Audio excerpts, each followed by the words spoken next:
सो केमती अच्छा पे भलर अच्छा ना सेमती भलर था स्वागत करुच्छे आप फेवरेट चैनल सुपर स्टडी को। तो पे आपण डिमांड रे मुझे आज नहीं आसी आपण मानी public administration and introduction to the public administration selective long question जो थी आपंकर यूनिट मु तार क्लास करिनी फिर भी आपको सिलेबस ये सब आप रहा सिलेबस है ये रहा सिलेबस चलतु जी आर देखा लॉन्ग क्वेश्चन कौन आठी लॉन्ग क्वेश्चन आउ 5 मार्किया माने आपनकर 8 मार्किया और 5 मार्किया ए गोटे वीडियो ही कंप्लीट हो ठीक अच्छे। आउ गोटे जिनस उत्कल यूनिवर्सिटी जो पब्लिक एडमिनिस्ट्रेशन पिला माने रहिला सेटा पूर्व वर्ष बहुत ही डिफिकल्ट क्वेश्चन आसीथिला। तो सेही अनुसार आपण प्रिपरेशन हो जातु कारण मु आपण ऑलरेडी भी से वीडियो अपलोड कर देछि टिके स्क्रॉल कले आपन को मिली जिवो से जो पब्लिक एमडीसी रो पब्लिक एडमिनिस्ट्रेशन। तो आपड़ से देखो Utkal university public administration question केते हार्ड आसुछि तो टिके हार्ड से आसे तो से अनुसार आप देखिद ठीक अच्छे। आम आज 5 मार्किया 8 मार्किया ये गोटे वीडियो ही कंप्लीट करदे ठीक अच्छे। चलतु स्टार्ट करवा।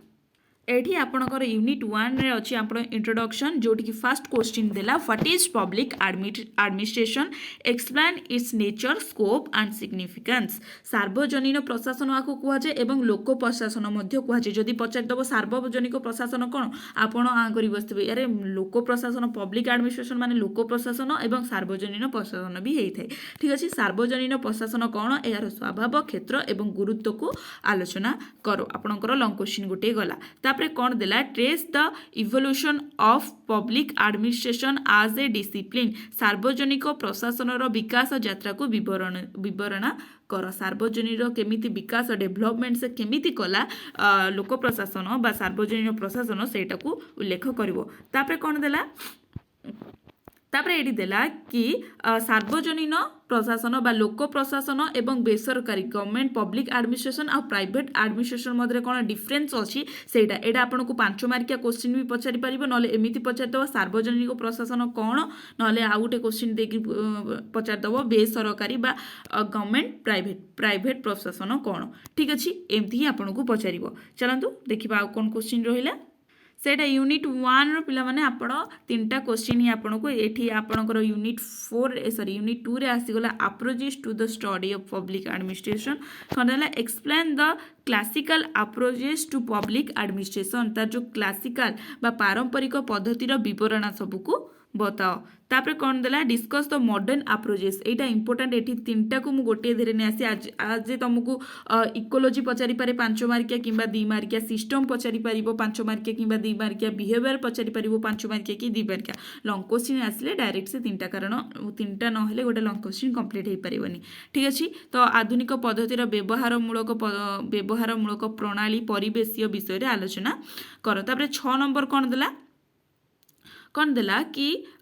Compare classical and modern approaches of public administration पारंपरिक और आधुनिक पद्धतिर तुलना को वर्णना कर। पारंपरिक पद्धति एटा आपन 5 मार्क भी पकई पारिबो कारण जो जिनस पिला माने तमे 800 वर्ड लिखिथबो सेही जिनस तमे 500 लाइक 5 मार्क भी सेही क्वेश्चन को दबो एठी सेठी टिके लार्ज रे लिखिबो एठी टिके कम रे लिखिबो ठीक अछि। तापरे यूनिट 3 आपणकर रहीगला ऑर्गेनाइजेशन पिला माने बहुत डिफिकल्ट क्वेश्चन आसे आ बहुत अधिका गोटे मार्किया पकई थाए 2 मार्किया पकई थाए 5 मार्किया भी पकई दै थाए अधिक किरी आ लॉन्ग क्वेश्चन पकई थाए। तो एटा टिके अधिका आसे विथ कौन आसे ना टिके डिफिकल्ट आसे कौन देला external formal and informal organisation in public administration तुमको गारंटी फॉर्मल इनफॉर्मल ऑर्गेनाइजेशन कौन 2 मार्किया किंबा 5 मार्किया रे पकई परिबो थला कौन ना सार्वजनिक प्रशासन रो औपचारिक और अनौपचारिक संगठन विषय रे विवरण कर। तापर कौन देला discuss government and non government organisation कौन इन पकई देबो गवर्नमेंट ऑर्गेनाइजेशन कौन आर गोटे उदाहरण दियो नॉन गवर्नमेंट ऑर्गेनाइजेशन कौन तार गोटे उदाहरण दियो कौन 2 मार्किया क्वेश्चन गला 5 मार्किया एया को पकई देबो टिके शॉर्ट वे तमे लिखि देबो आ लॉन्ग क्वेश्चन ए दे दो तो सरकारी और बेसरकारी संगठन विषय रे आलोचना कर। तापर क्वेश्चन ता कौन देला हाँ ये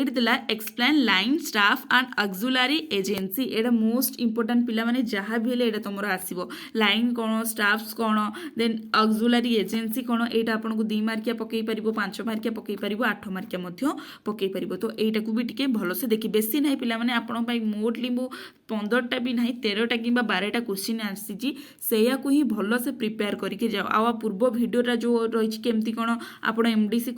लिखिबे कोठू कौन लिखिबे ସେଇଟା ମଧ୍ୟ ଟିକେ ଦେଖିଦେଇ ଯାଅ ଠିକ୍ ଅଛି तापर ये देला प्रिंसिपल ऑफ एडमिनिस्ट्रेशन आपनकर यूनिट 4 अच्छी यूनिट 4 प्रिंसिपल ऑफ एडमिनिस्ट्रेशन कौन देला explain the principle of administration हेरेची unity of command span of control एटा भी मोस्ट इंपोर्टेंट अच्छी प्रशासन सिद्धांतर हायरार्की कौन देन आपणक एक आदर्शगत नीति नियंत्रण क्षेत्र विषय विवरण दियो एटा इंग्लिश रे देखिदेले ही बेटर होबो बिकॉज ओडिया रे